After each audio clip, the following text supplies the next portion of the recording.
Hello friends, आज मैं आपके साथ पॉलिटिकल साइंस का एक और टॉपिक लेके आया हूँ और टॉपिक का नाम है पॉलिटिकल सॉवरेनिटी। शुरू करने से पहले बता दूं कि इस चैप्टर का नाम है सॉवरेनिटी और इस चैप्टर के सारे लिंक्स आपको इस वीडियो के डिस्क्रिप्शन में मिल जाएंगे। चलिए शुरू करते हैं। Political sovereignty is that power in the state upon which the legal sovereignty is based. तो सिंपल वर्ड्स में पॉलिटिकल सॉवरेनिटी एक ऐसी पावर है जिसके ऊपर लीगल सॉवरेनिटी बेस्ड होती है। ठीक है, upon which the legal sovereignty is based.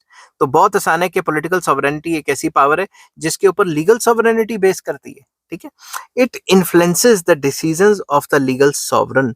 जो पॉलिटिकल सॉवरेनिटी है वो जो है असर डालती है लीगल सॉवरेनिटी पे। मतलब जो पॉलिटिकल सॉवरेनिटी है, पॉलिटिकल सॉवरन चीज है, वो लीगल सॉवरन को असर डालती है। लीगल सॉवरन अपनी मनमर्जी से काम नहीं कर सकता। समझने की बात। देयर इज नो पर्सन और group of persons who have absolute power in the state. कोई भी ऐसा पर्सन, एक पर्सन या ग्रुप ऑफ पर्संस नहीं हो सकते जिसके पास फुल पावर हो, अपनी मनमर्जी करे। कुछ रिस्ट्रिक्शंस तो होंगी ना।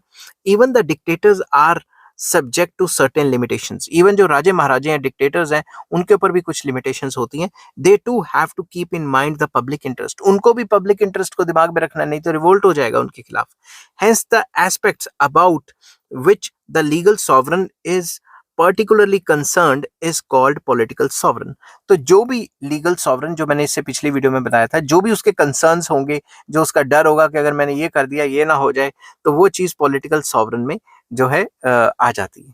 While making laws, the British Parliament does not ignore morality, religion, customs, public interest and the public opinion when it legislates।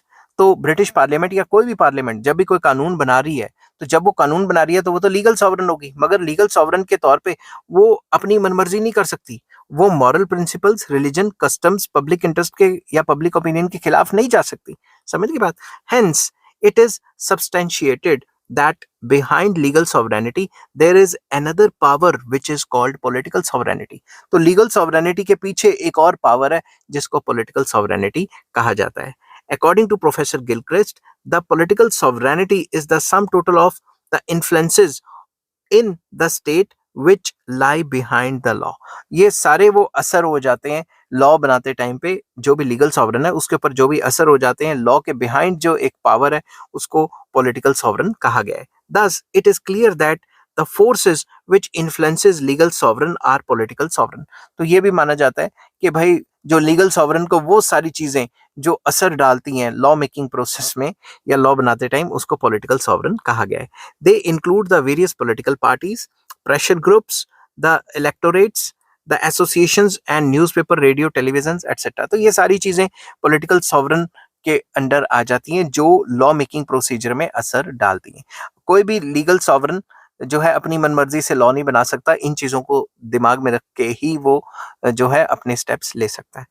I hope ये वीडियो आपको पसंद आई होगी। अगर पसंद आती है तो please like, share and subscribe. इस चैप्टर के सारे लिंक्स आपको इस वीडियो के डिस्क्रिप्शन में मिल जाएंगे। Take care, bye bye.